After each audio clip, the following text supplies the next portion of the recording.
Eric's gonna start us off. Yep. Just I think everybody is aware of how to be on Zoom now. Let's keep it civil. If you're on right now, please mute so that we don't hear any background noise. Steve, it looks like the presentation went away.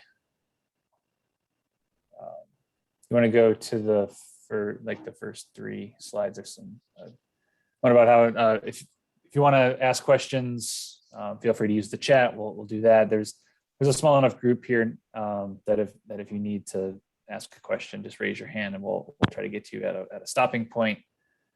We'll be monitoring the chat and everything throughout the presentation and the discussion period. And I guess you should be able to leave and rejoin the meeting if you need to. Go to the next slide. If there's anybody on the phone, which it doesn't look like there is, you can press *9 to raise your hand and we'll call on you.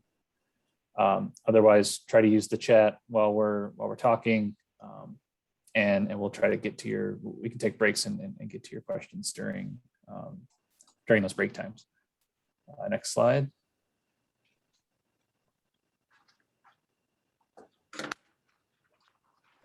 Did that one, go to the last one.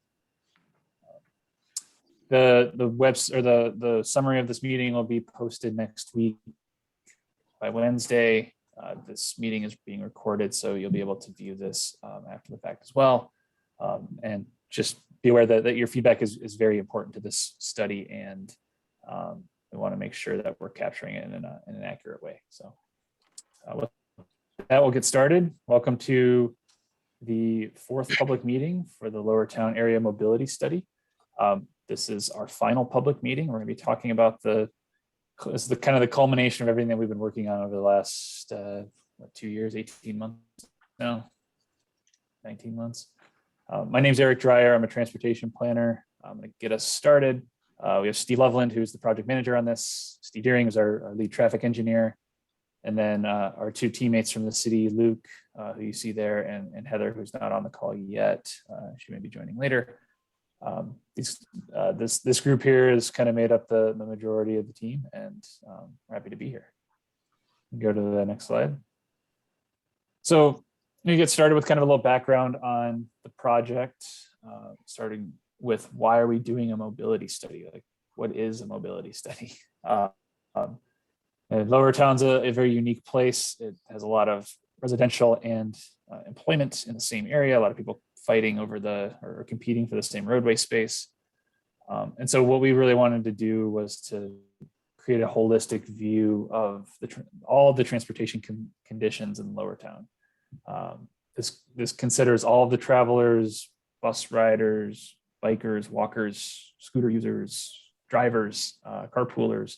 We're trying to get an understanding of how people travel through the neighborhood. And really the overall goal is to make traveling easier, more efficient, safer, so that folks feel more comfortable using different modes and trying to get around in the way that's most convenient for them. Next slide. So what we're studying, we hit on this a little bit, but specifically the Lower Town neighborhood, and some spots kind of adjacent to it. So you can see here on the right, the study area includes Pontiac Trail all the way up to Duvarn. Basically the entrance to M14 on the east, or the west, I'm sorry. The area near the hospital and some of the new university buildings off of Maiden Lane, and then coming up into kind of the Carytown area on North Division Street there. We're looking specifically at how pedestrians move through the neighborhood, how bikes travel, and where those connections are to the existing and potential future infrastructure, how transit riders get through the study area, general roadway safety, both for vehicles and non-motorized users, traffic congestion on the roadways or the vehicle side, and then overall intersection design and making those intersections as safe and efficient as possible. So there's a few major activity drivers that are kind of contributing to the traffic conditions here, the STEAM school, even North Campus, even hospital, downtown Ann Arbor. A lot of folks are traveling through Lower Town to get to these places. Next slide. The study process, it's approximately 2 years. We started about just about this time in 2019. We're about 90% done. We've had 3 other public meetings. We've gone through the existing conditions analysis, kind of gathering a bunch of data about the conditions in the area. Started to identify some project goals, overall vision for the project, how we're going to solve the issues here. Developing solutions to those issues that we found in the second phase of the conditions analysis. And now we're in the final recommendation stage and presenting everything out to you.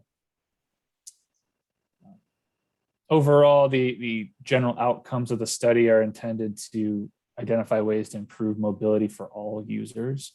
I'm going to stress that all users piece. We're not just looking at how cars get around the neighborhood, but looking at pedestrians, cyclists, transit riders, both safety-wise and improving the connection so that they're able to do so in a safe and efficient manner. Exploring some opportunities to change with the way people get around. A lot of the infrastructure out there right now caters to vehicles and motorists. Looking for ways to continue to build out some of the non-motorized solutions that have been thrown out before, connect the system better, and just generally make it easier and more attractive for residents and travelers to move through the neighborhood on walking, transit, bike, off time hours, things like that. And then trying to find some innovative solutions that help improve the efficiency of the system. So we tend to call these transportation demand management measures. The graphic at the bottom there kind of helps to explain that, where not everybody has to drive all the time for every trip. And what we're trying to do is help residents and others in the city change their habits a little bit at a time, so that maybe you bike once or twice a week, or you take the bus once or twice a week. That really helps cut down on the overall demand on the roadway system if you're in a car. Today's meeting, we're going to continue to gather input, your thoughts about the solutions that we've identified. We're going to kind of go through all of the mitigations and ideas that we've come up with. So I'll pause there for a second and I guess go right into the next phase of kind of recapping all the public engagement that we've done. Over the course of the last 2 years, we've talked to a lot of different people. I recognize some familiar faces or familiar names at least on the participants tab here. We started out with a bunch of stakeholder interviews, and this was I think December of 2019. And essentially just asked these different groups what they thought were the issues and opportunities in the neighborhood. So a lot of them, I think you would be able to agree with. There's some gaps in the non-motorized facilities. You can see the picture here on the right that just shows a sidewalk that ends, doesn't continue on. There's not a lot of walkable businesses in the neighborhood, making every trip either a car trip or some other vehicle trip. Growing, the population's growing. There's a lot of new development that's leading to enhanced or increased congestion on some of the roads. Congestion during peak hours has grown, not only due to increased employment in Ann Arbor, but also some of the schools and other facilities that have grown over the years. Public transit isn't necessarily fulfilling the needs of all of the people who would consider using it. And a lot of issues around safety. So not only are cars driving too fast down a lot of the streets in the neighborhood and in the study area, but those speed issues are leading to issues with walking and biking, and not residents not feeling comfortable or safe when they're out walking and biking. You go to the next slide.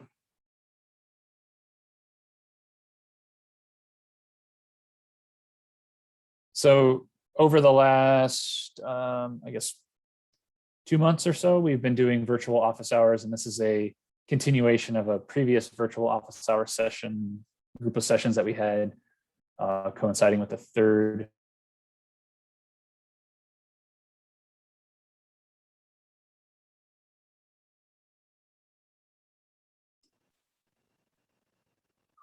Did we lose Eric? Yep, looks like Eric froze up. We'll keep moving through these. Okay, Back. Eric, you back? All right, go. My internet is unstable, it says. All right, you got a couple more slides and then I'll take over. Okay. So essentially we wanted to run by all the draft solutions that we've come up with, try to get some ideas from the community, whether these are what they want to see or not. And really they kind of echo the comments we heard from the stakeholders. There's a lot of traffic through the neighborhood. There's very specific areas that need improvement for safety.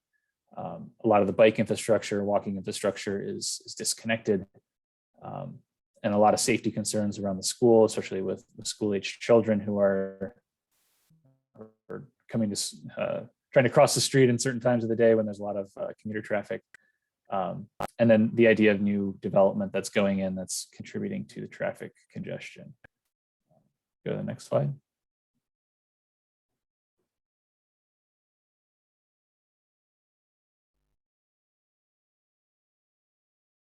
And the last piece that I'll touch on are the opportunities.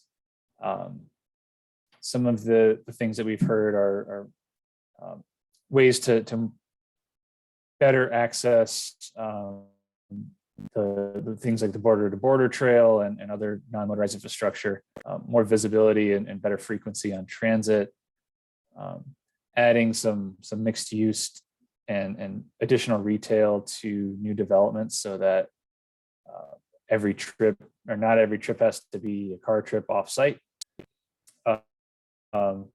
Maintaining snow clearance on the bike facilities throughout the winter, continuing to add safe crossing infrastructure, and part of that is changing the cultural, I guess, the way that folks get around, shifting the culture to more walking and biking modes. And then final piece is kind of the idea of right sizing streets and intersections so that they're not just made for putting as many vehicles through, but trying to increase the efficiency as much as possible of the transportation system. I think with that, I'll turn it over to Steve and we'll continue.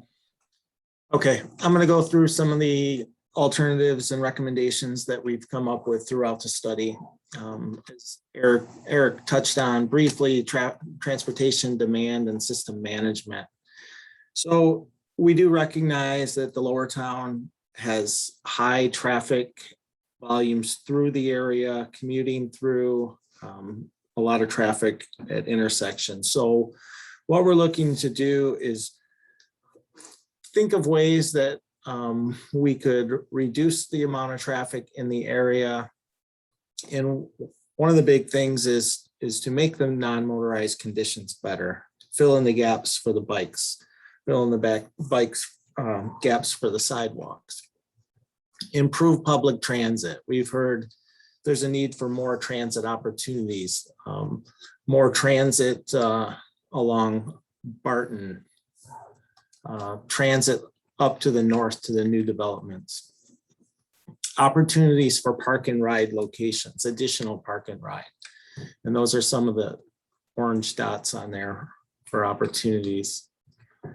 Continue with ride sharing programs, encourage those, give incentives to give up parking.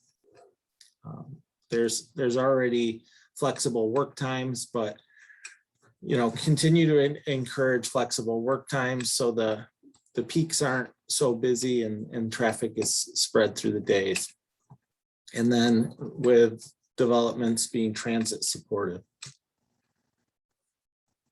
So I'm going to touch on some of the things we did a number of different studies as we worked through the overall study. We did a road safety audit. We've looked at uncontrolled pedestrian crossings. And throughout this, we've come up with different, And also listening to the public recommendations. We've taken into account the recommendations from the public. So some of the need for pedestrian crossing improvements, we've heard rectangular rapid flashing beacons, additional high emphasis crossing. There's ramps that need upgraded where either there's not a current ramp today or the ramps are just in bad shape. The addition of countdown signal heads and then installing pedestrian warning signs. So this map here shows some of the locations where we had heard there's a desire to have a rectangular rapid flashing beacon on Pontiac Trail near the STEAM school. From our study of the uncontrolled pedestrian crossings in all of Lower Town, we've come up with locations that are in need of high emphasis pedestrian crossings. We've identified quite a few spots where ramp upgrades are needed. And then countdown pedestrian signal heads in the heart of Lower Town. And then some installation of pedestrian warning signs. Continuing with pedestrians, we heard from the public. The street trees and increased green belt are desired, filling in the gaps in the sidewalks, the fences, and the bike network. Lighting improvements, how students get to and from the school. We've studied that. We've provided recommendations for that. And just in general, reducing traffic and then speed management. In our presentation tonight, we'll have a whole section on speed management and what we're planning for each of the corridors. And then this map just shows fill in the sidewalk gaps are the maroon colored. Some of these have already been filled in. And then upgrades to street lighting are the pink that were just shown. Bicycle findings. We've heard there's a need and we've seen there's a need for wayfinding signage, identification of beginning and end of bike routes. And then there's on-street bike lanes that either end abruptly or there's just gaps in the network. Safety features for bikes. We've seen where bike lanes are blocked in the bottom left picture here. You've got trash cans right in the bike lane. Obstructions. The boardwalk is set up as a shared use path, but in this case, it should be 10 feet wide. And then parking adjacent to bike lanes makes it, and parking in the bike lane in the bottom right picture.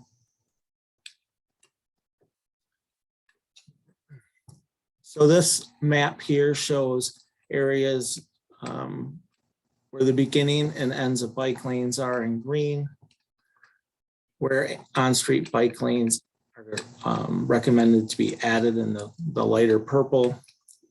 And then we heard discussion about a need for a bike boulevard along Chandler Avenue and connecting through the park.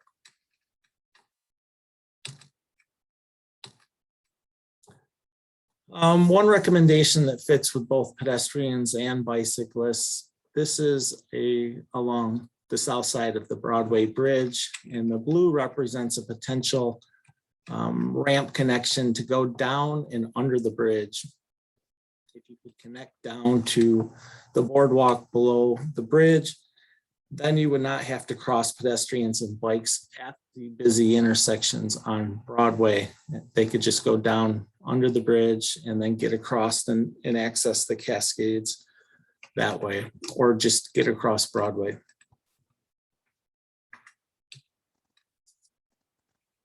Transit findings, increased frequency and reliability.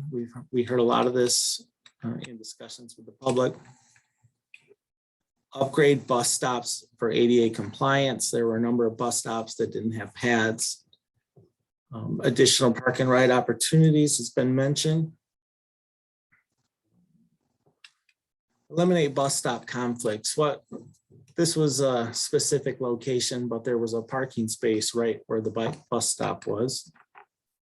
And then consideration for transit signal priority through the lower town area. So the map on the right shows from our safety findings where bus stop landings are missing or needed. And then a new transit route is being proposed along Barton that would access M14 and then go down to Main Street and have the same route to get back into the lower town area.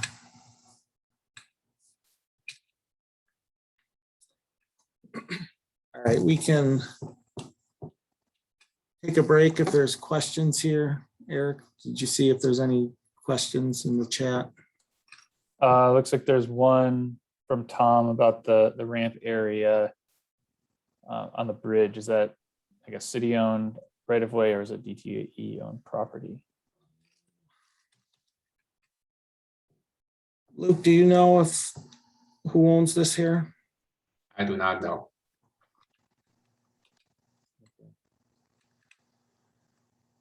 You do not know on that one. I believe that most of the DTE property is actually south of here. It's mostly located between the Huron River and the railroad tracks, which is just off the image to the bottom left.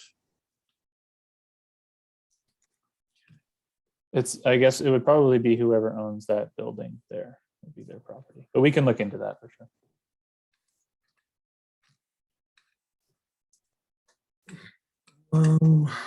What happened here? I am going to now We got another question, Steve. Go ahead. Okay. A couple coming in here. We looked at bike lanes, but did you consider upgrading the bike lanes that are there? I'm thinking of the treatment the city did on Plymouth.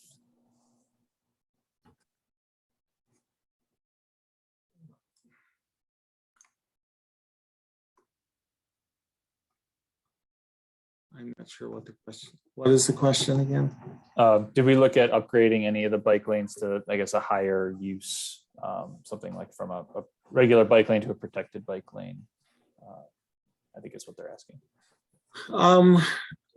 We'll get into a few other some spot locations where we're recommending buffered bike lanes, additional bike lanes.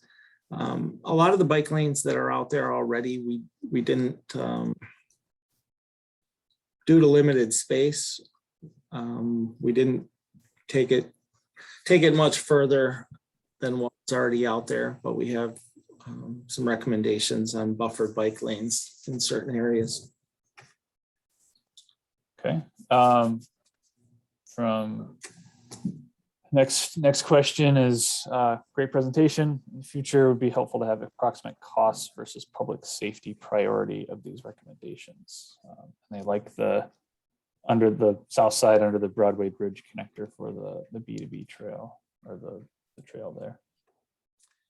Our final report, we have put general pricing for improvements, not actual dollar amounts to them, but low, medium, high, just with dollar signs. Okay. Okay. And then there's one more about the question is being that lots of traffic is passing through and incentives are being considered for things. Are incentives being considered for things like reduced parking? How are incentives for grocery stores, hardware stores, et cetera, to locate in lower town so people can walk or bike to them instead of drive out of the area? So it's sort of a land use question. Is there, have we looked at any strategies to try to include more local retail in the area?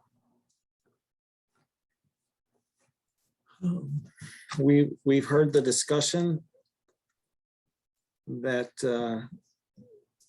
people would like to see more walkable businesses.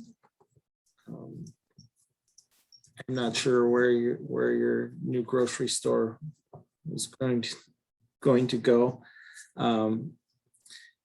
They're also in regard to the parking part of that question, there's the new parking garage that's on Maiden Lane, so that brings more parking opportunity to the area currently.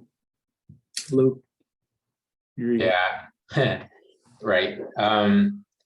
Yeah, like what the data was showing, there's more than half of the trips in general overall that are pass through trips in the study area.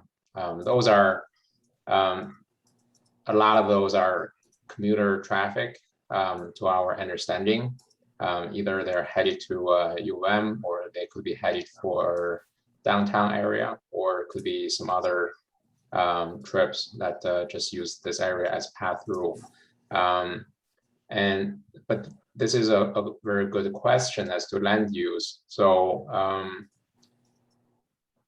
everyone knows this. So I guess there's not any detailed recommendation as to what type of store or land use change from this study, but we're just pointing out from understanding the issue so that we can have continued discussion with planning, with a land use master plan, and from that perspective, drive future conversation.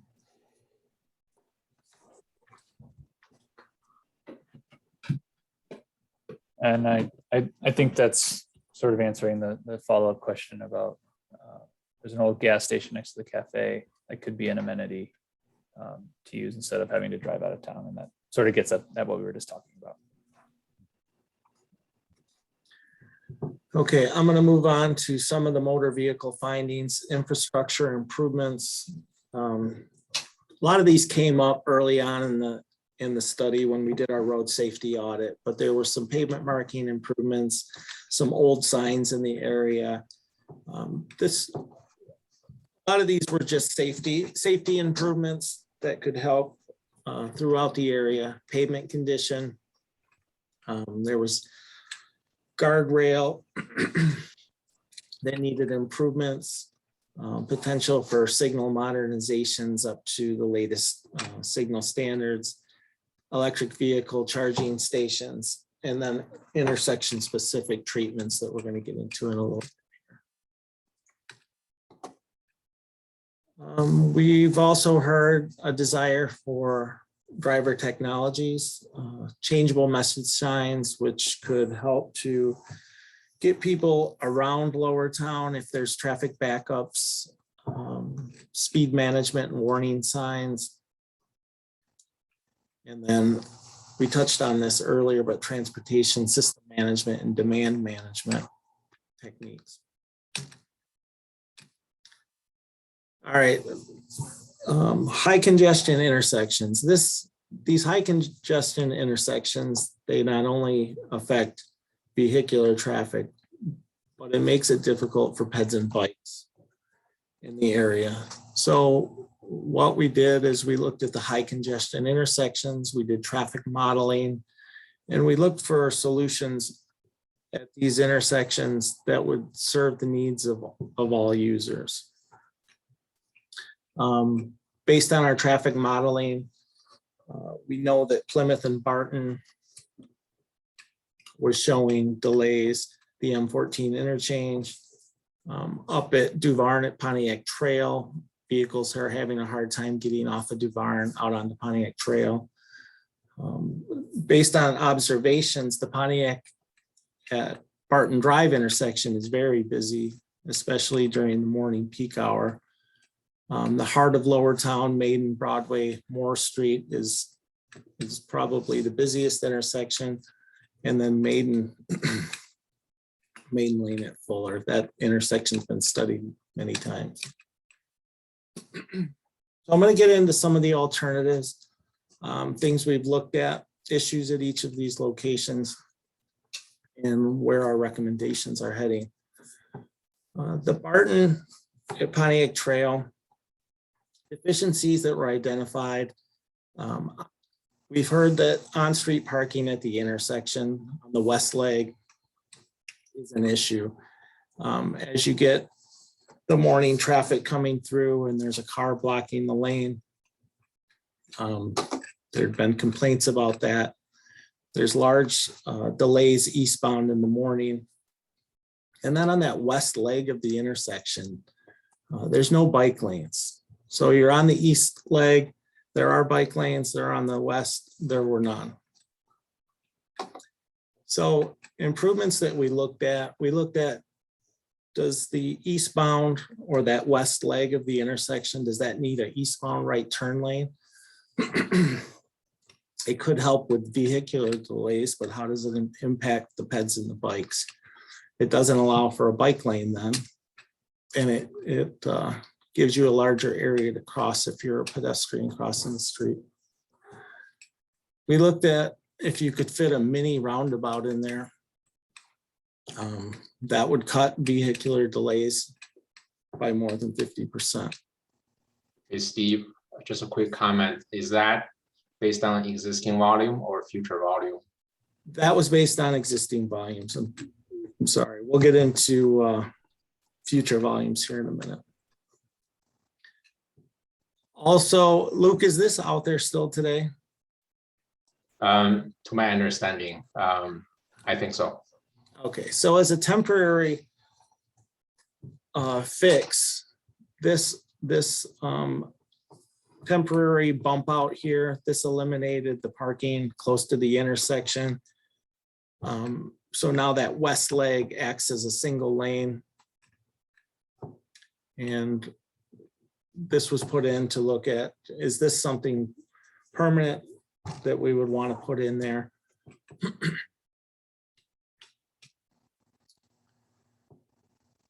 So our first recommendation is to have the signal stay in here. Keep that condition that's out there today where there's no longer parking on that west leg of the intersection. Add bike lanes to both directions. And then this could head out to the west. But this then gives bike lane continuity through this intersection.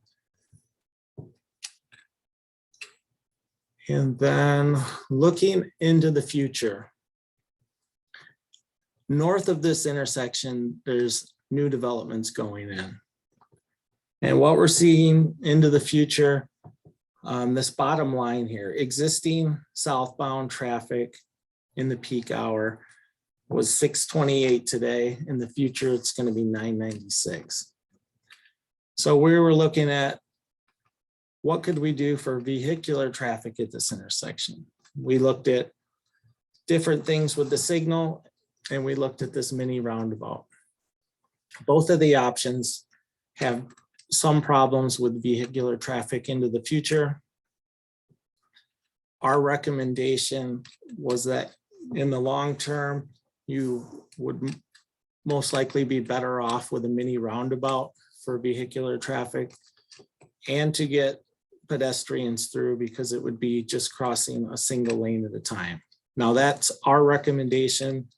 The consultant team, that is not the recommendation of the city. I just want to make that clear. If this was a mini roundabout,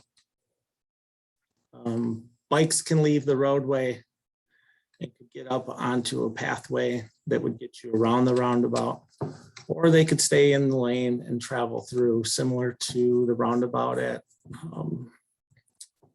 Nixon Duvarn Green. As I said, pedestrians would cross one lane at a time, get to a splitter island, which isn't shown in the image, if they needed refuge, and then continue crossing. Future traffic increases. The overall level of service B for the AM and PM today, and then in 2040, it's level of service D for the AM and PM.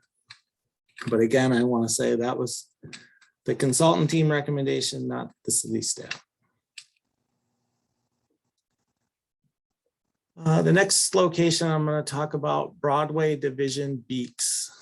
There's a bunch of roads that come together in this area. Division heading northbound is coming down the hill into this area. There's high speeds today. When we look at this, we look at how many different connections are there which lead to conflict points. Conflict points are where vehicles cross the paths of other vehicles, or pedestrians are going to be crossing the paths of vehicle. And when we were looking at improving this intersection, we looked at it a lot because it's the highest crash area in the whole lower town area. So we were looking at ways that we could simplify this. We want to simplify it for peds, for bikes, and for vehicular traffic. But we started looking at what could we do, what could we eliminate? And then we took a step back and we said, how can we fix it for today? Because in this bottom left picture, you can see this bike lane as you're heading down Division. It just abruptly ends and sends the bike out into this high speed sweeping curve. So what we talked about doing here, without closing off any roads, what could we do to improve the pedestrian and bike situation that's out there today? The first thing we were looking at is on the left side. Instead of, as you're coming down Division, creating a left turn lane onto the Detroit, I think, we would just continue the parking lane and keep two lanes coming down the hill. The bike lane that used to end abruptly, we're looking to continue that up around through the beginning of the curve and then get it off onto the bridge. Where it kinks and curves off to the right like that, that's a buffered bike lane. We were talking about adding some sort of protection bollards or something along that stretch. The next part is for pedestrians crossing through this area. We were talking about moving or adding a new ped crossing more where this orange is in the middle of the intersection. In doing this, that allows vehicles coming down Division to better see the pedestrians and be more likely to stop as they see the pedestrians crossing there. The third part of this ped bike improvement is bikes coming off the Broadway Bridge heading southwestbound. Currently, they have no way to get over into the bike lane. So we're looking to improve that pathway, get it across this intersection, and then have it get out into the bike lane on the road. The last thing that I didn't touch on here is this potential new pedestrian crossing. We're looking to get some sort of signalization there. A hawk signal is our preferred treatment there, because with the way a hawk signal works, it comes up with a red traffic signal, which vehicles know they have to stop on a red light. The other option is a rectangular rapid flashing beacon across here.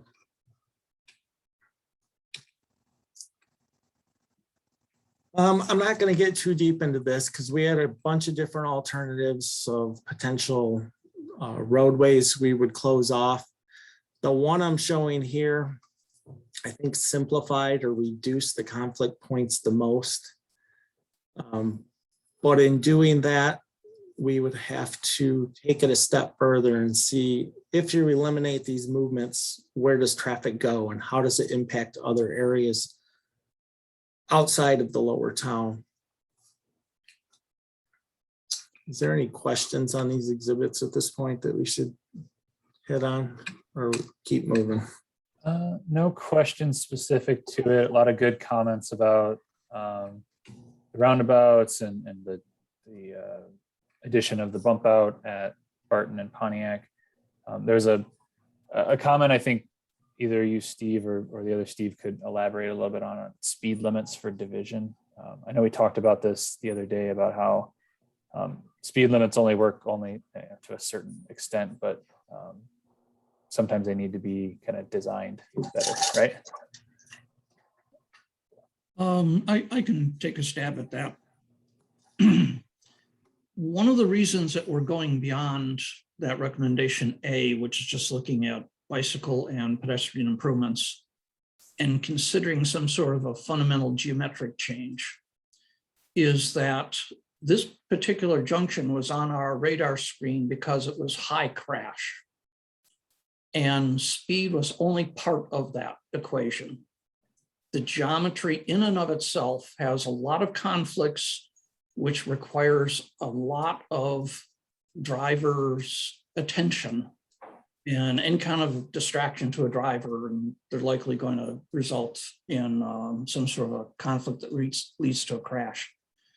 So we're thinking that as we reduce the number of conflict points, that intrinsically is going to reduce the number of crashes that are going to be occurring. Now, changing speed limit signs are fine for those drivers that are willing to actually observe it. But this is a downhill in a sweeping curve that you can carry a lot of speed through that curve.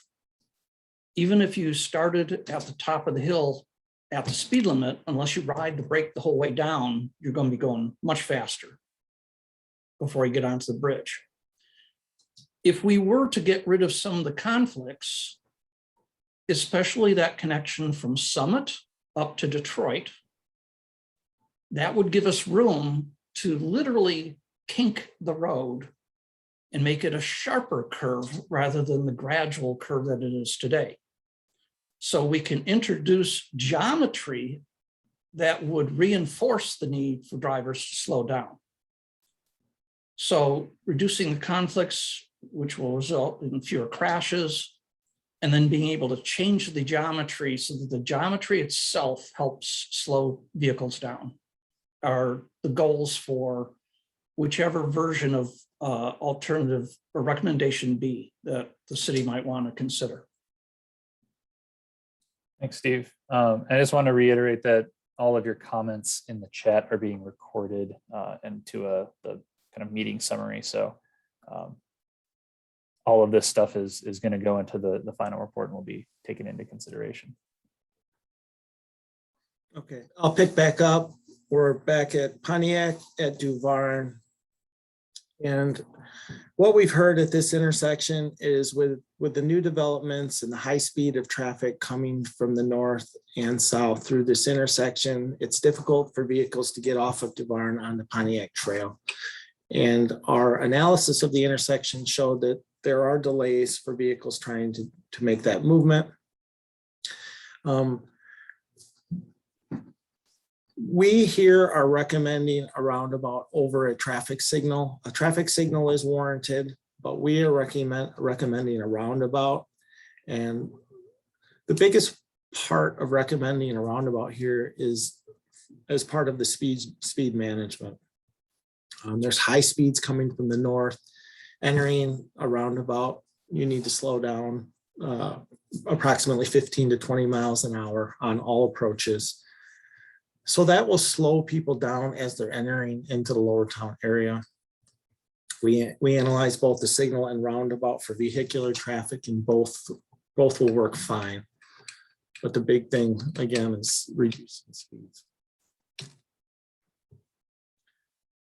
On the Barton Eddy eastbound M14 ramp, we saw big backups here coming off the ramp and also getting back to the ramp. Movements are failing. It's a stop controlled intersection. We did look at if a signal would be warranted here, and from what we see, it would be warranted here. We did provide that recommendation to MDOT, and they informed us, and they are currently in the process of doing a full interchange study here. So we didn't take it much further than sharing with MDOT what we studied, but they're going to be looking at this whole interchange and coming up with either a reconfiguration here or different treatments at both of these ramps. More Pontiac Longshore alternatives. There's a one-way pair as the south legs at this intersection. You have Longshore off on the west side, and then Pontiac Trail goes to the north. In this area, there's pedestrian crossing issues. As you're heading north on Mohr, you're coming around a curve, not easy to see the pedestrian crossing. There's confusing geometry in this picture here. You can see somebody that was coming south on Pontiac Trail is actually going down the wrong way of a one-way street. Speeds coming down Pontiac Trail. There's also a train track in there. And there's bike lanes on the north leg of the intersection, but they're not anywhere else at this intersection. Hey, Steve, before we move on, it's a quick question about the timing around the rethinking of the Barton M14 interchange. Do you have any insight on that? I do not know when they plan to do actual physical construction out there. I think the study of the interchange is happening. It should be starting now or very soon. Great, thank you.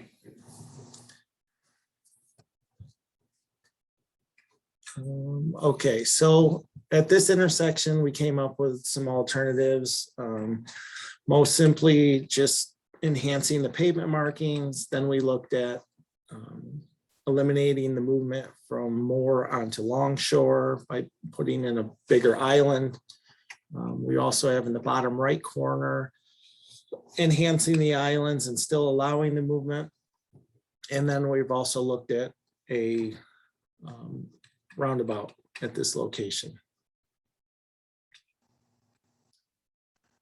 A near term or a simpler fix is what we're showing here.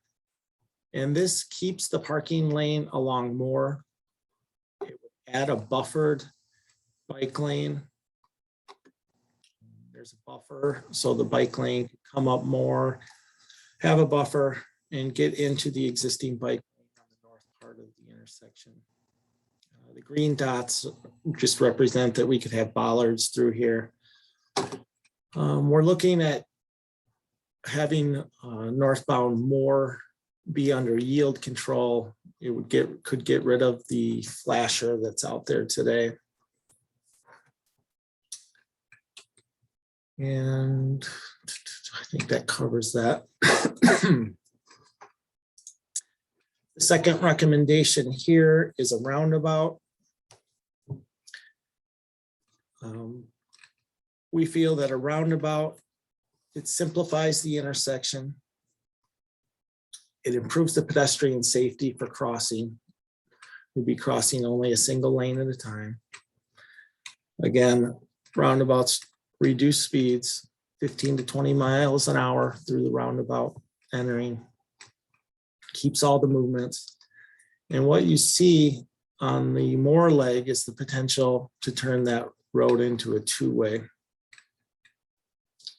And then bikes could either drive through the roundabout, or we would have ramps that would get them off onto a multi-use path to get around the roundabout. I mentioned the Mohr two-way conversion. So we've studied a Mohr two-way conversion under signal down at Broadway, Maiden, Mohr. Again, this is the same figure in the middle here, shows the two-way. And then a potential, whether it's a signal down at Maiden, Mohr, Broadway, or a roundabout, it could be a two-lane road. Broadway at Maiden, Mohr alternative recommendations. We're showing an image of a two-lane roundabout here. We've looked at multi-lane roundabout here, or we've looked at just improvements to the traffic signal that's out there. What we're seeing is out into the future, the traffic is going to continue to increase unless we come up with these ways to use other modes of traffic and get cars out out of the lower town area. But using growth rates provided, we looked at a 2-lane roundabout and signal. Both of them struggle out into the future.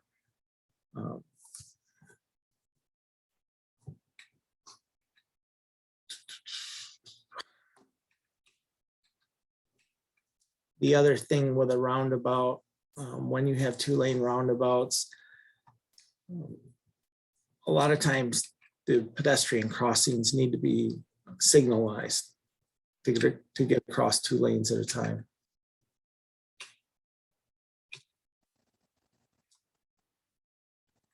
Before you move on, Steve, there's one question about the Pontiac Longshore roundabout, asking if the bike lanes, I think on the south portion, if I'm reading this right, could be parking protected bike lanes.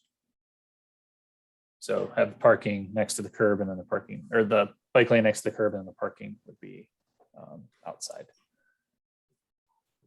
That would definitely be an option. It's not looked into at this, Steve. Let me mention, what we were trying to demonstrate was that there was room to keep the on-street parking as well as add a bike lane. The nuts and bolts of whether the parking should be against the curb or parking should separate a bike lane, which is against the curb, that's a design detail that the city would have to be thinking about and decide upon. We're just identifying the fact that there's room to do it. Whichever version makes the most sense for this location is something the city can determine. Okay. There's another question that just popped up.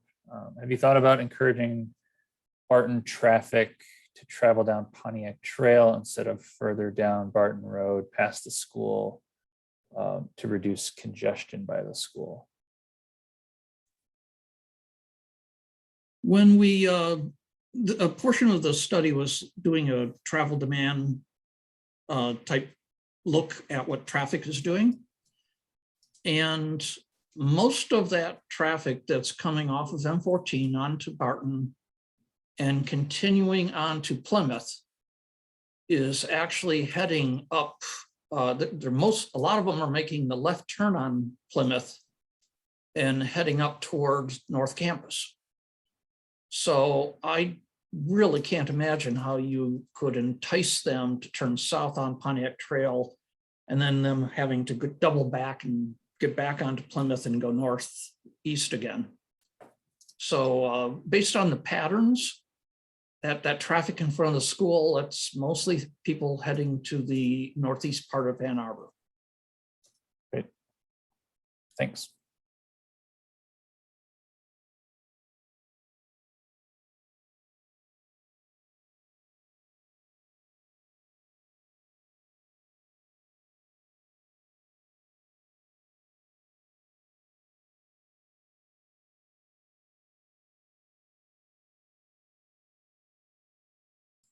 You're muted, Steve. Yeah, I'm gonna get back to where we were at, and I'm gonna hand it over to Steve Deering to talk about all the different speed management alternatives we've looked at and specific recommendations along each corridor. Okay, thank you. Whether it was ourselves when we were doing our road safety audit, whether it was the stakeholder meetings at the very beginning of the process, whether it was at other public meetings or the so-called office hours that we were engaged with to get the public involved, one of the consistent themes was speed management. So what was generally noted was the corridor shown on this slide: Broadway, Pontiac Trail, Division, Plymouth, and to a lesser extent, but it was still in the mix, Traver. And a lot of it had to deal with either interruptions in sidewalk and or bicycle lanes, and a concern fundamentally about the safety of pedestrians and cyclists. So within the toolkit to try to deal with speed, we look at roundabouts. Roundabouts, of course, are intersection treatments, but depending on the design, if it's a really small mini roundabout, you can get operating speeds of only 12 to 15 miles an hour. You get them a little bit bigger, like some of the ones that Mr. Loveland was talking about, and we're talking about 15, 20.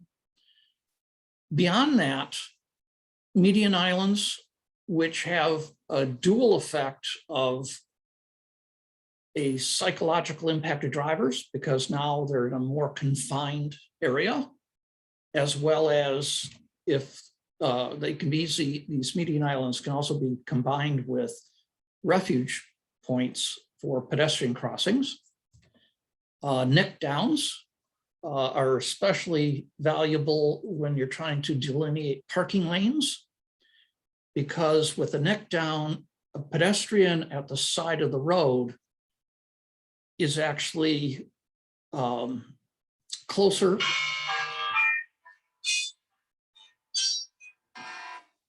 It's actually closer to the travel lane where they can better see and be seen by drivers.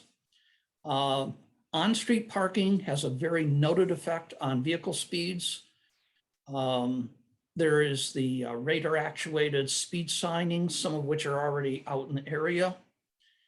By gateway treatments, we're talking about those in-vehicle lane signing that you see in that lower right photograph. And bike lanes. Bike lanes are very similar to median islands. That again, it gives the impression to drivers that they're more confined and have to move slower to be safe. So with this as kind of our toolbox, you can go to the next slide.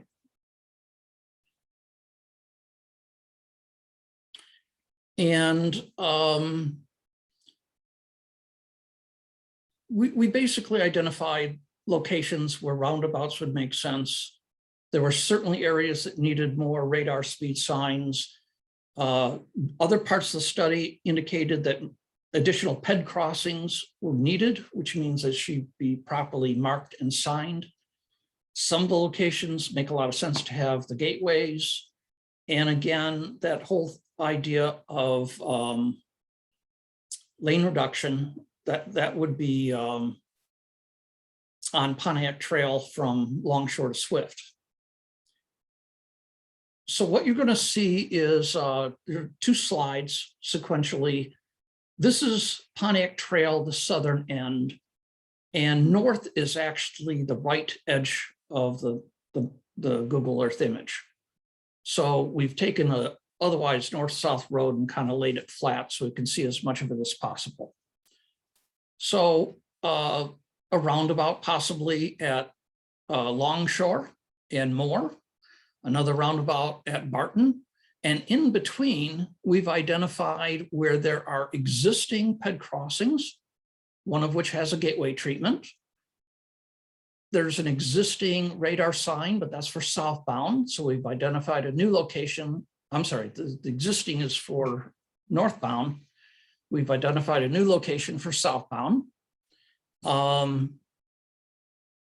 We have the existing crossing for the school, but we believe that that needs to be augmented by adding in a rapid flash beacon. And so anyway, I think we go to the next slide. Again, we're trying to show what's there, but also what needs to be added.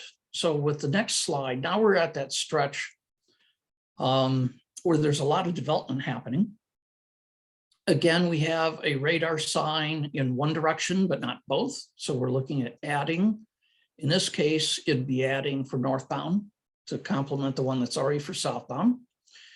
There are new crossing locations that we're recommending, some of which should have rapid flash beacons, or others, especially the one that would be south of Duvarn. We believe that that would be a good location for gateway treatments. And there's a development that's going in on the east side of Pontiac Trail. It's already in the works. And their access point would actually be a good location for a roundabout that would serve north and southbound Pontiac Trail and function as the entrance to the new development that's going in. What we recognize that given the heavy bias of traffic on Pontiac Trail south in the morning and north in the evening, from other locations in the city, we've learned that anybody that tends to be on the east side of a road that has that kind of a heavy bias, they're going to find it very, very, very difficult to get out in the morning if they want to go south. So a roundabout would greatly simplify the residents there that do need, in fact, to commute. Other than that, some of these ped crossings are related to just providing more and better access from side to side for pedestrians. And I believe one of them was to better accommodate the bus stop locations that AATA has in the corridor. So that's the Pontiac Trail story. Then we go to Plymouth Road. Now the city has a project already for Plymouth Road. It's going to eventually reduce the width of the lanes so that I believe it's a buffered bike lane can be provided for bikes that are traveling to the southwest. But we also know that for transit users, there used to be, but it was taken away from them and they'd like to have it back, a bus stop for that southwest movement to serve the housing that's kind of across the street there. And the reason it was taken away, that there's no way to get there to the opposite side. Well, if the city is reconfiguring that road, we thought that getting rid of the center lane for left turns, providing a refuge island, a median island, and then using that island for the location of a pedestrian crossing would make a lot of sense. And doing that would also mean that, well, it would be more than just painted crossing. We're thinking that gateway treatments and possibly a rectangular rapid flash beacon would make sense. If you go to the next slide, the rest of the stuff for Plymouth Road is, again, as Mr. Loveland noted, there's a possibility of a roundabout at Maiden Lane and Mohr.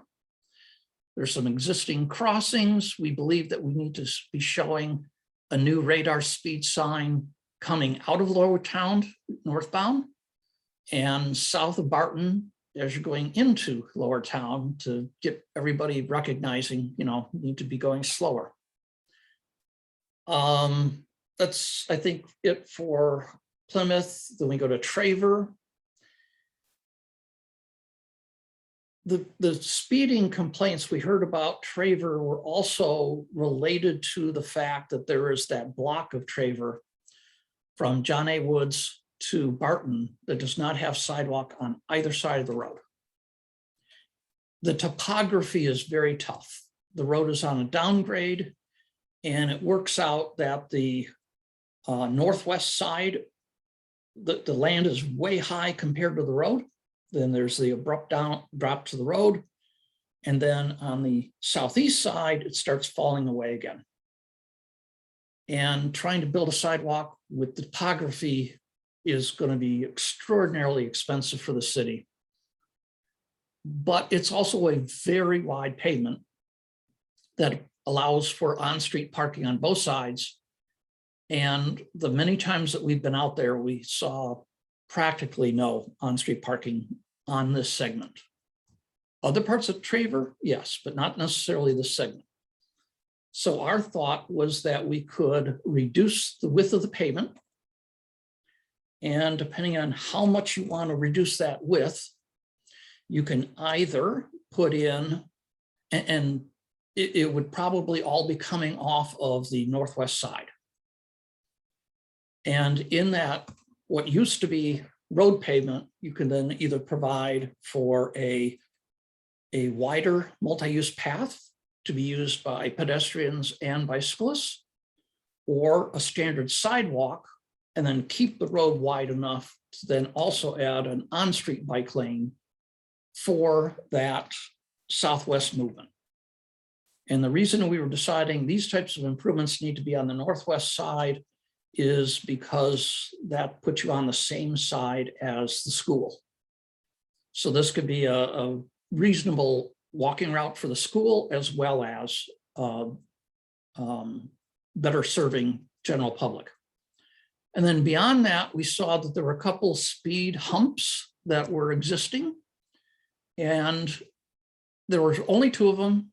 They were spaced apart about what you would normally want to see.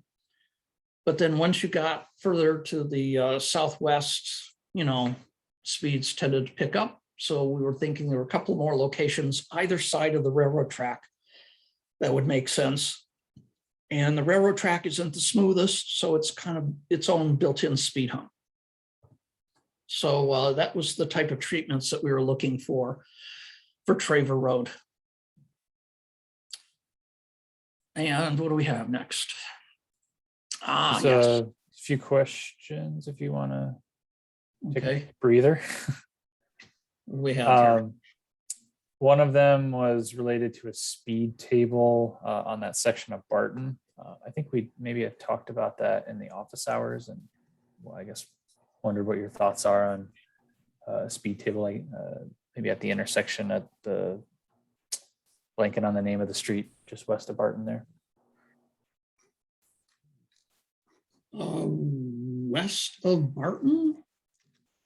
Yeah, so kind of the access to the school where the G is, the enhanced ped crossing. And maybe that's. Oh, this is John R. This is John R. Woods. Yeah.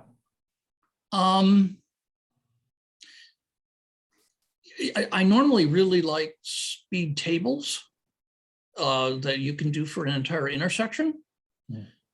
But for vehicles that are coming off of Barton and are heading up the hill, they'll never see that speed table. The grade of the road and how it is cresting just before it gets to the intersection, they'll never see it. And if they're powering up there, what we really don't want them to do is to hit that speed table and kind of launch. The existing pedestrian crossing is actually considerably further away from the intersection than you would normally find. And that's explicitly because if it's too close to the intersection, small children will also not be seen by somebody that's coming up from Barton up that hill. So all of this has to be conditioned on sight distance and other types of safety considerations like that. Okay. The other question was related to, I guess the question is, have any other access points from the highway been considered? I think they're referring to M14 towards Pontiac Trail Duvarn to divert some of the heavy traffic away from Barton Drive.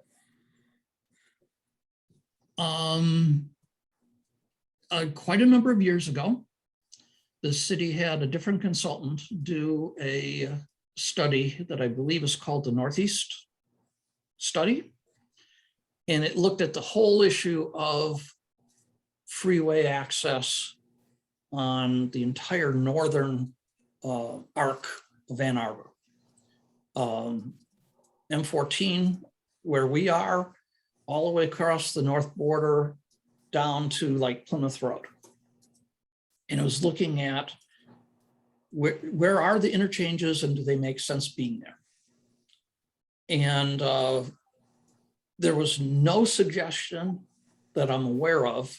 It's been a number of years since I read the study, but as I remember it, there was no recommendation of providing a new connection to M14 up in this area.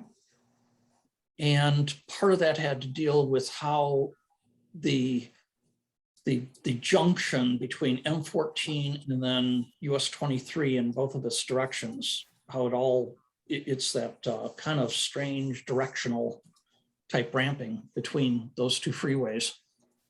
And even the existing interchange with Barton Drive was not considered a good thing. And if I remember right, that study actually recommended that the Barton Drive interchange be removed, just eliminated without being replaced. Again, that study was quite a number of years ago. I don't really know that MDOT would ever consider a new point of access anywhere between where the junction of 14 and 23 come together until you peel off onto Main Street. They are looking at trying to fix the interchange with Barton because of how bad the geometry is there. But other than trying to fix that, I would find it totally incomprehensible if they'd ever consider adding a new one. Okay, thanks. Anything else? That was it.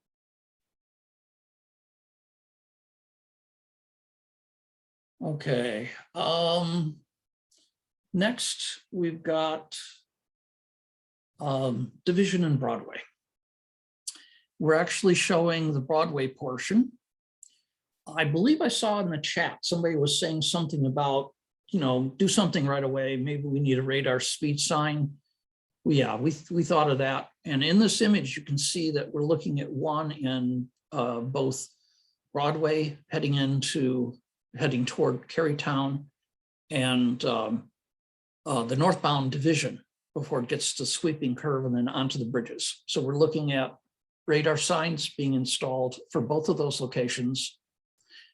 As part of what Mr. Loveland was describing as kind of the short term, just take care of peds and bikes for that big junction.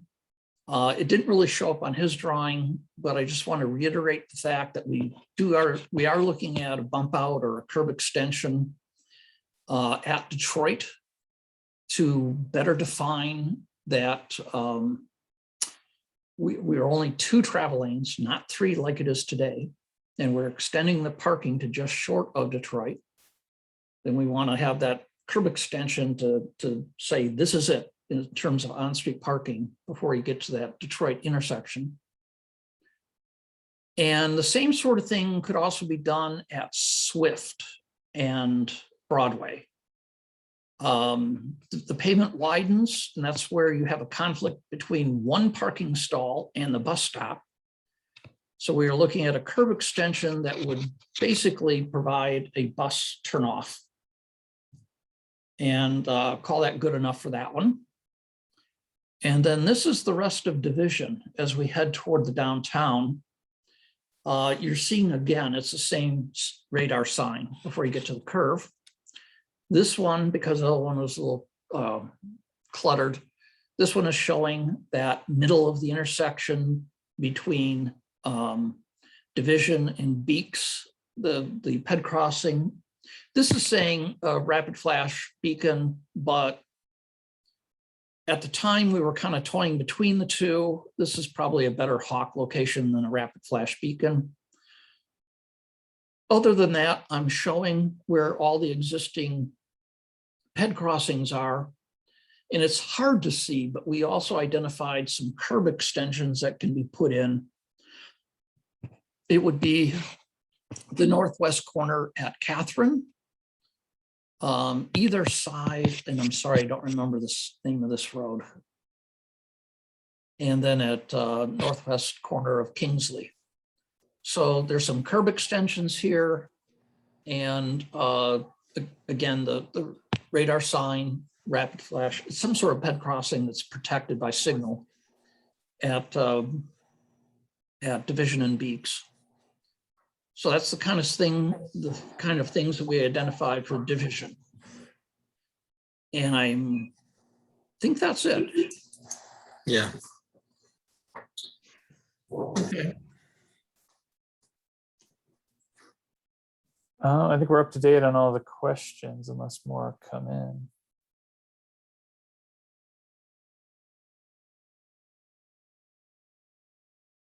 Kind of when as we go.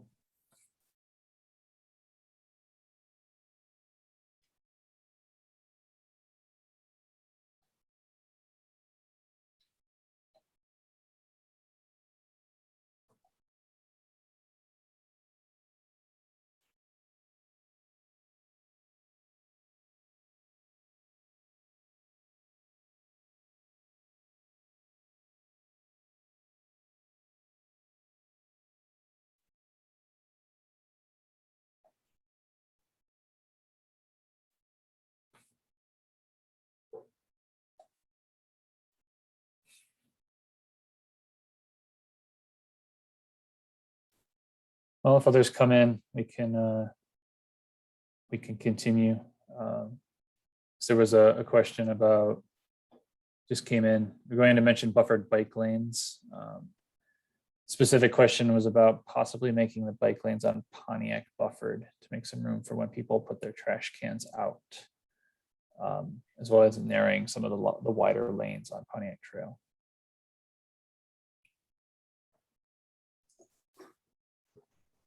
On Pontiac Trail, I don't know that there's room to add a buffered bike lane without widening the road through that stretch.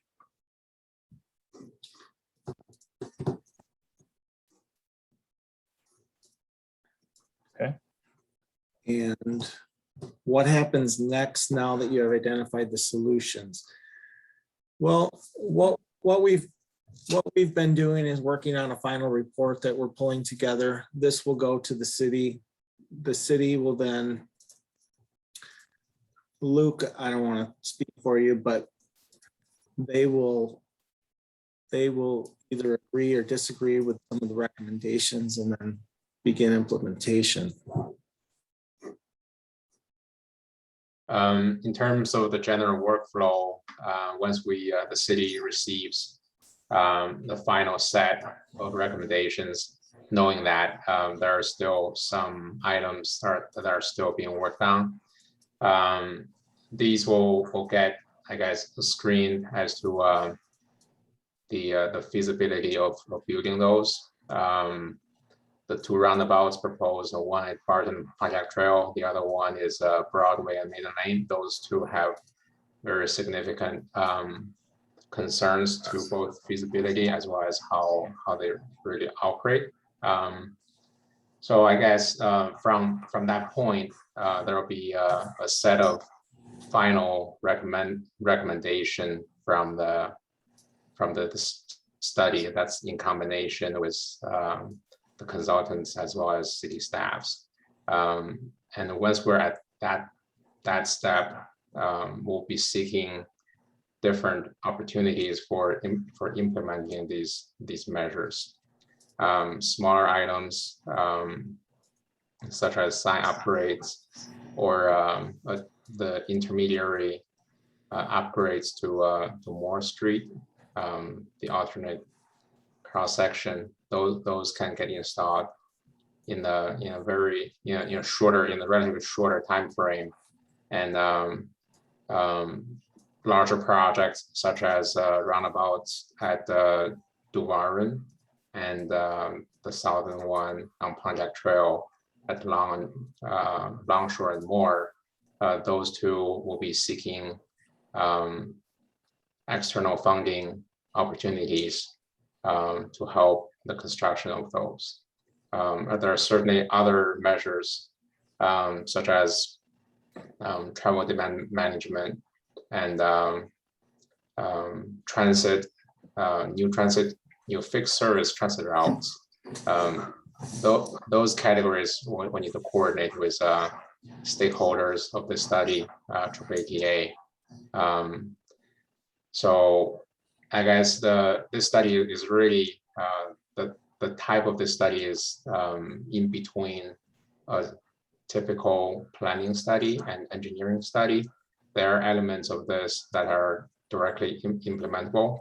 There are others that will require further coordination and additional design. So and yeah, so that's the general outlook after this Lower Town mobility study is wrapped up. Great. Question about student drop off for the STEAM school. Is there a recommendation to move drop off on Traver near Barton to somewhere else? Steve, could you back the slides to that one that showed the STEAM school?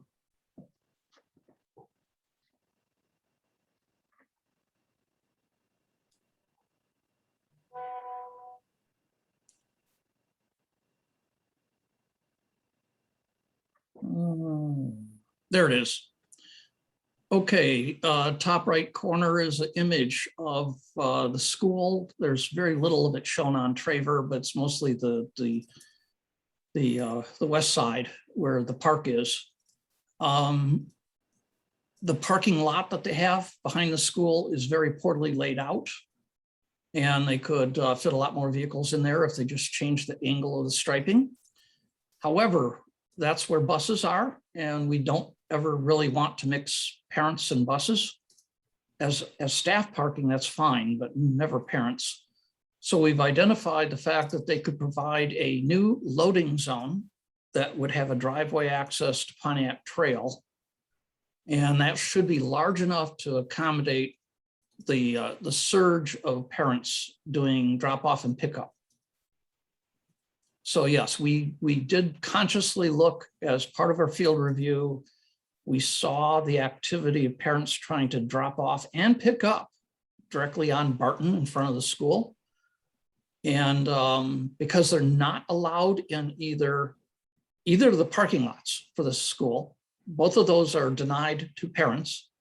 The thought was, got to give them someplace, especially since this is a magnet school and there are parents bringing their children here from all over the city.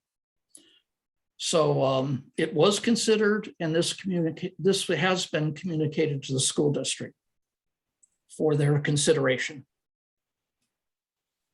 Steve, did that happen outside of the study? Excuse me? Did this communication to a public school happen outside of the study? If you remember, they were one of the stakeholders. So as right. we were, yeah. What, did that happen as part of this or outside? It was part of this. It was part of the road safety audit. Gotcha. Yeah, this came out of the road safety audit. Okay, and the last question that's on here is, are there any considerations given to stormwater management for the new changes to road geometry? What effects new road geometry changes would have on stormwater? There's an understanding that there would be an effect, but that would come in design, any project that would get designed.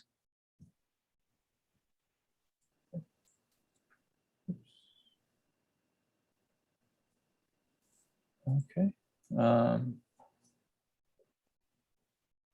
Just some comments that I'm recording here. No other questions at this point.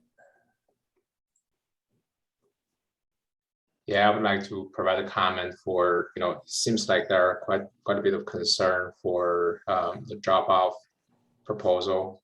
I think it should be pointed out that this proposal was part of the road safety audit team, but the future condition of having this was not included in the analysis for future traffic conditions. Steve, you can correct me if that's mistaken. So my understanding is this is so far an early stage at the idea level that's shown to the public schools as to understanding whether it's going to work, the likely route parents are coming in and go out, that has not been studied or evaluated. So that's where we're at.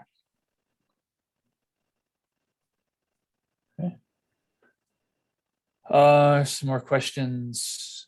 There's a lot of other concepts discussed over the study period. I floated the idea of a bike ped bridge to State Street. I understand them not making the cut for your study, but are those ideas just going to disappear, or will they show up in the final report or somewhere in the final record? That is, I'm almost positive that's still in the list of recommendations. It just didn't make it into the presentation. Okay.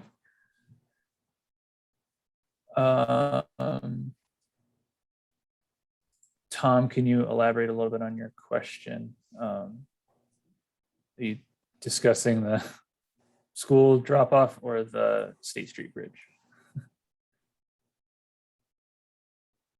Okay, his question is, does the team think the school drop-off that you're showing here is correct?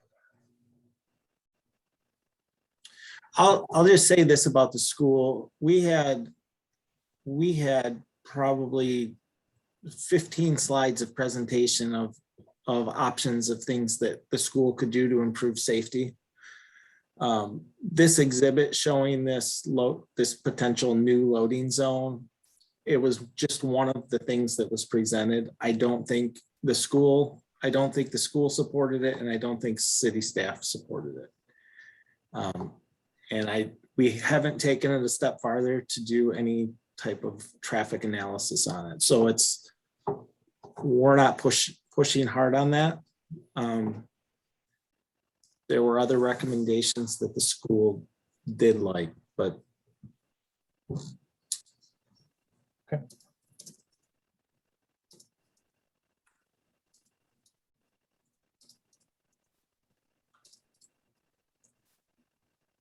No other questions.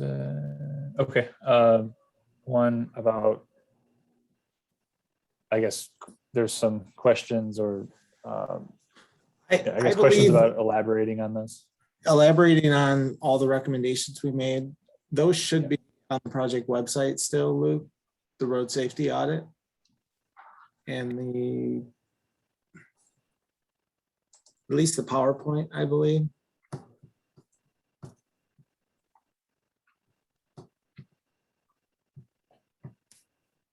Yeah, there's a separate section in the road safety audit just on the school safety issues, which were then summarized into a PowerPoint presentation that was presented to the stakeholders. And I think it was at one of the previous public meetings also.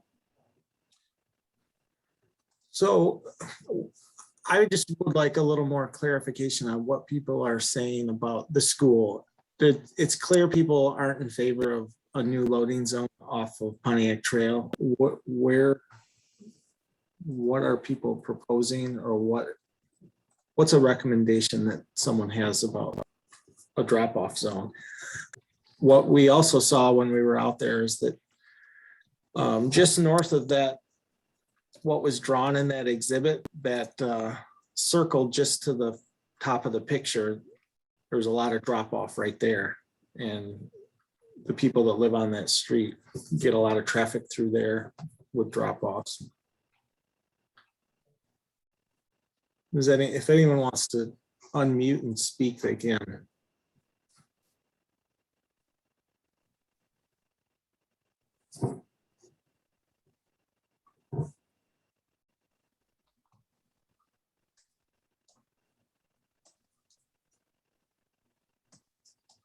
There's, I guess, still the question hanging out there about eliminating the drop off at Traver and Barton. Not allowing to unmute.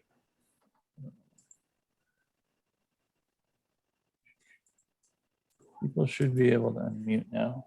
Yeah, it is unmuted. Okay. This is Jeff Ainer speaking. So I haven't observed the huge amounts of drop off on Hiawatha, but I'm certain that it happens. I mean, it is very convenient, except for, when it's wet and then you're cutting across a kind of a low area there. But, I have observed the kind of frenzy that is the drop off at the kind of AirSats drop off at Traver and Barton. And it's pretty poor there, and it really clogs up that intersection. And clearly when they replanned this expansion of the school, they didn't take into account the traffic that was going to come with making it a magnet school. But it's extraordinarily difficult to picture a drop-off lane working where you've illustrated it, because of its proximity to the intersection. That's basically 5 houses, 5 driveways south of the Barton intersection. I mean, that's essentially where cars will be flowing out of the new roundabout if that's what happens. So it's a challenge to picture that working there. And they had the service drive when they did the remodeling of the school. It came out very similar to where your drawing is. And I don't know, it kind of gave everybody in the neighborhood a look at where something like that might happen, and nobody loved it. I mean, I won't speak for everybody, but I'll speak for myself. I just think it would make it extraordinarily challenging in the mornings to have traffic flowing. I know it's not the inbound lane there, but it's very difficult to picture that. And I also don't know if it came in the comments, but the school buses only go in off of Barton. They don't use that back loop at all. So I think they could redo their island like you've suggested in there. We did field reviews at the school twice. They were not consecutive days. Both times we saw buses in that back lot. They were both in the front and the back. Oh, okay. Because my daughter takes a bus and she said she's never been in the back. So, Different routes. I've never seen it. So, okay. All right. In fact, they show up in the photograph that's on the screen here. You can see 2 buses there. Yeah. All right. Well, I don't live on that side of the building, so it's difficult to see that. So. So question that came in on about Pontiac Trail and whether the Arrowwood Co-op area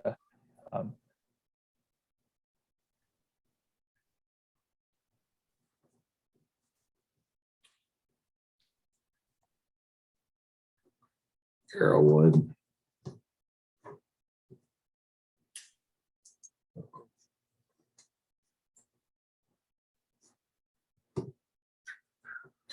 The questions about Arrowwood and a traffic signal. Luke, do you have any info on that? Yeah, I remember you already did the signal warrant study early on for this project. Okay, that was almost 2 years ago, I guess. So, Oh. yes. Yeah. Sorry, are you able to hear me? Yes. yeah. Thank you. Can we jump back to the Northside STEAM School? So when Ann Arbor Public Schools changed it from an elementary school to a K-8 school, they did not deal with the increased pickup and drop off needs. And as you say, the parking in the front and the back are for parking and buses only, not for parent pickup and drop off. They do drop off, and the buses are split by different grades is how they do it. So people whose kids are of only one grade might not have experienced that. My question is, Ann Arbor Public Schools really needs to deal with this. They need to do something about what they did not deal with when they expanded the school. So if they don't like that Pontiac Trail loop, what does Ann Arbor Public Schools suggest that they should do instead, as opposed to doing nothing right now, which is creating a dangerous situation on Traver and Barton?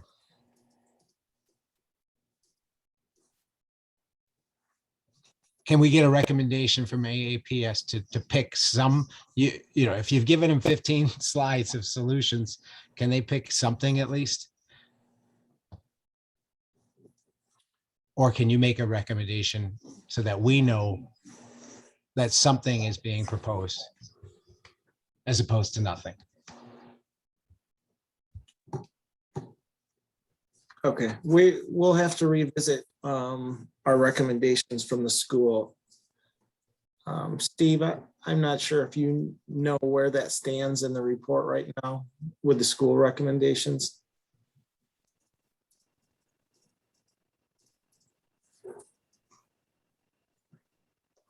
Well, Steve looks for that. I recall during the office hour sessions, there have been discussion about improving or making mitigation measures at Barton and Dreyer, such as bump out and that kind of mitigation. So make the crossing a little easier, and that the understanding at that time would be to make it a little more friendly for drop off. So that is the other direction from the comments we're hearing here today.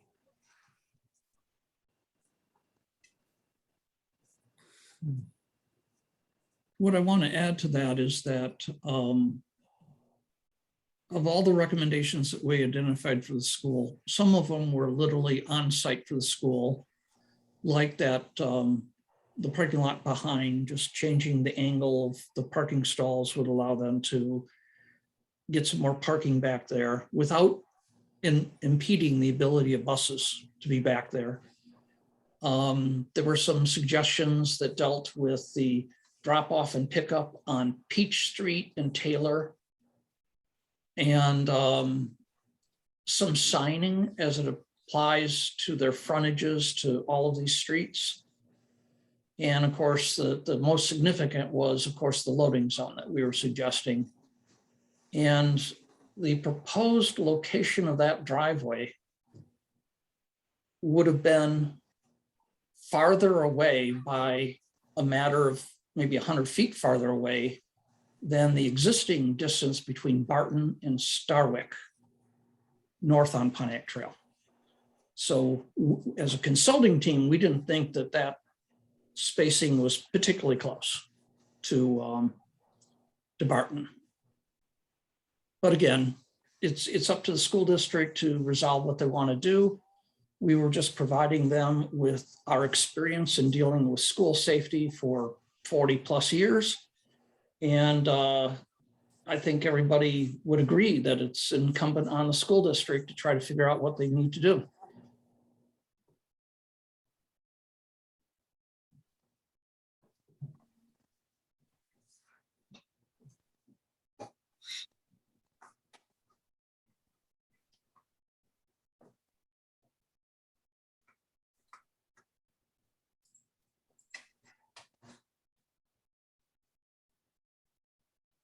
Okay. Any other questions? If you're having trouble unmuting, raise your hand, and I should be able to unmute you. I don't know, I'm having some trouble with my Zoom today.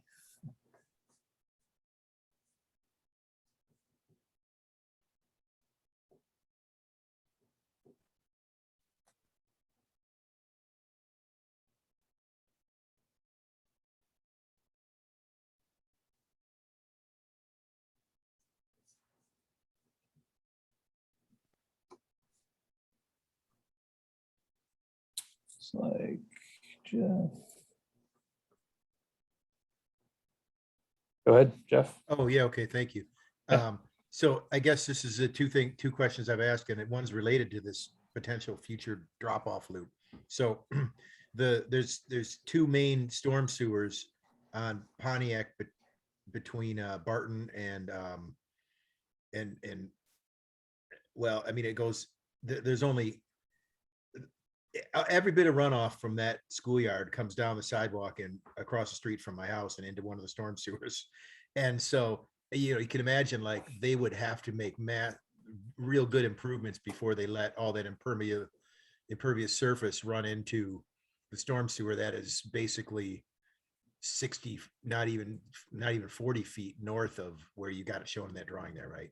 So that would really put some potential of more storm water into Pontiac Trail that can barely be, like, we have decent rains like we had the other night, and it's doing whale spouts in the manhole cover in the center, from the two side drains are so full, they can't handle it, you know.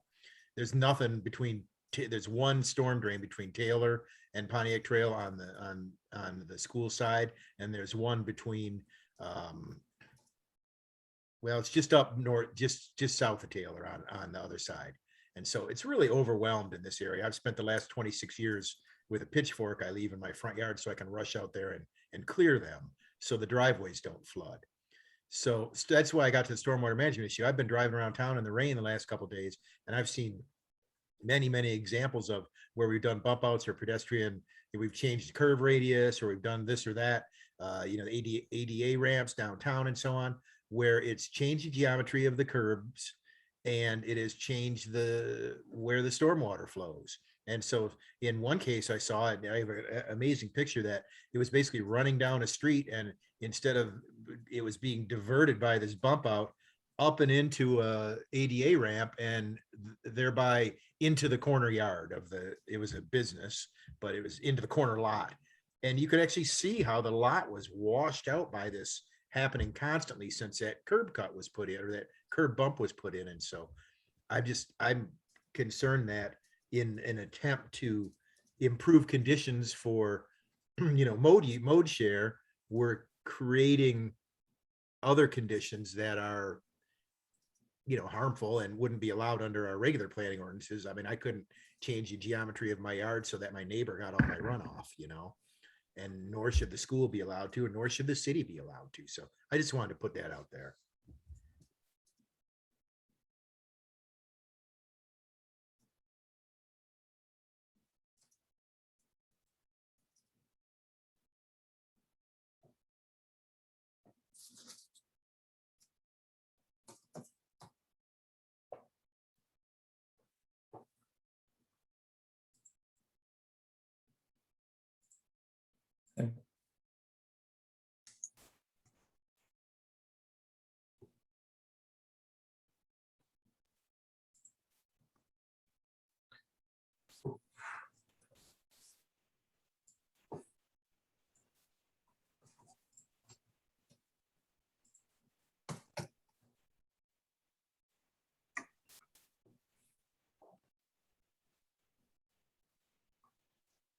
Anyone else? Any further comments, questions?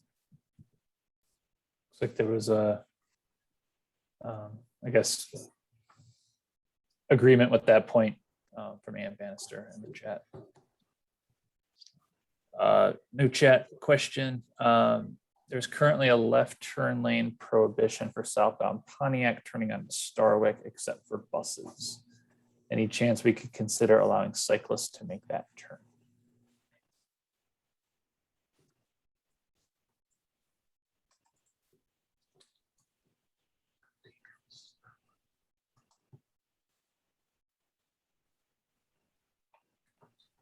According to the vehicle code, bicyclists that are on street are to behave as would any motorized driver. So if the city wanted to also exclude cyclists, they could.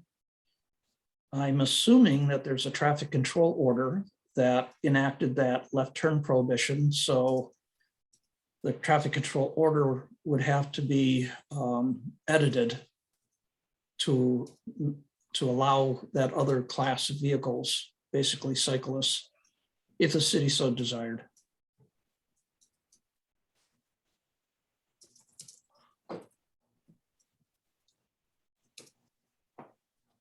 Can, as a follow-up question to this, I guess, is this more as a better route to take for bicyclists to bypass the intersection at Barton? Just to have some background understanding of this.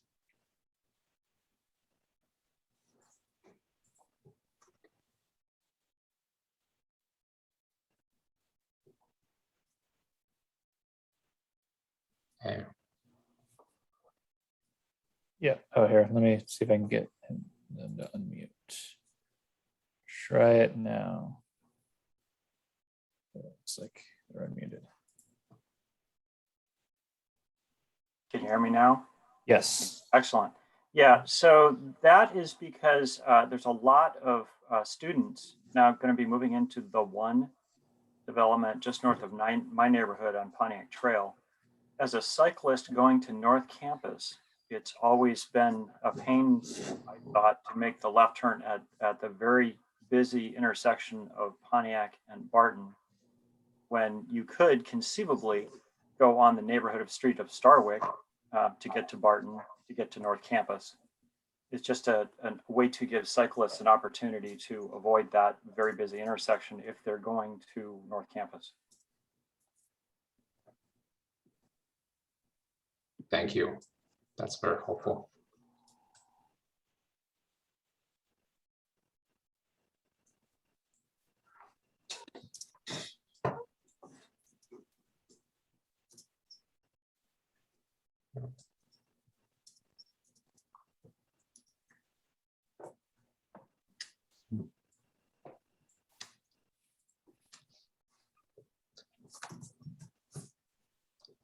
All right, seeing no other questions, I guess going from here, once the consulting team finalize the report, we'll keep the project up website up running for a while, so that the materials generated, including the final report from the study, will be posted. As always, feel free to contact me and or other city staff for any comments and suggestions. One final question. Do we come up with a better solution to the southbound bike lanes that end at Pontiac Trail and Longshore? Steve, I think you had some ideas with bollards and getting bikes through that intersection. He's asking southbound.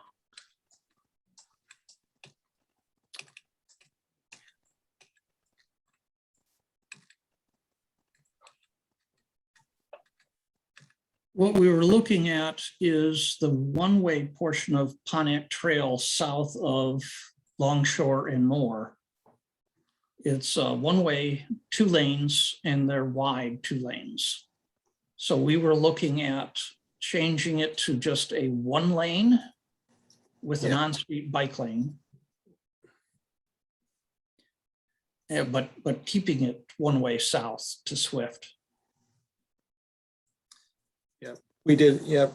We definitely did have that as an option. It just didn't make the presentation. Actually, I think you had a different slide for this that kind of showed it. It was part of the roundabout version. Yeah, it still doesn't show up correctly. This one shows it fairly well, the one with the roundabout.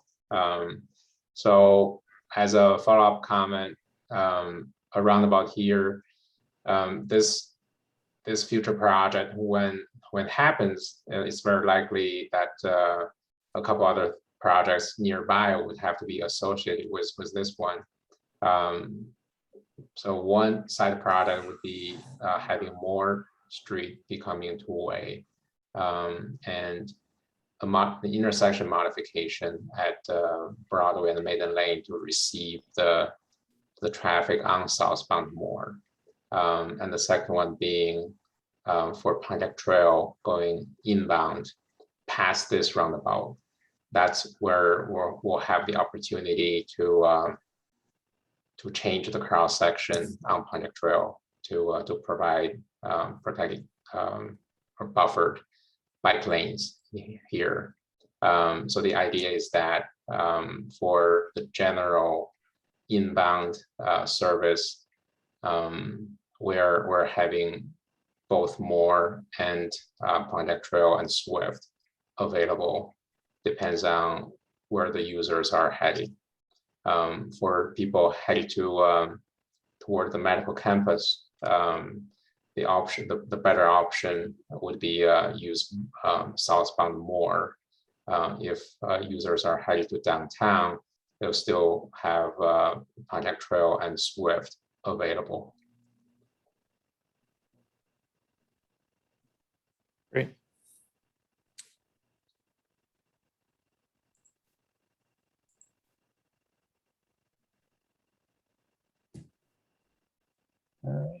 Well, I think that wrap everything up for us. I don't see any other questions.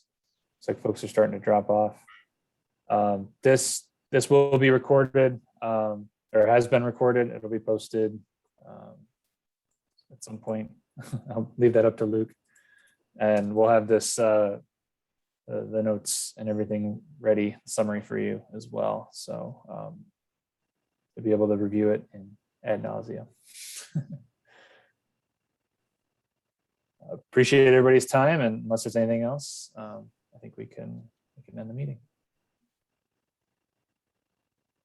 All right, thanks everyone for coming. Thanks Thank you, everyone. Have a good everyone. night. Have a good night.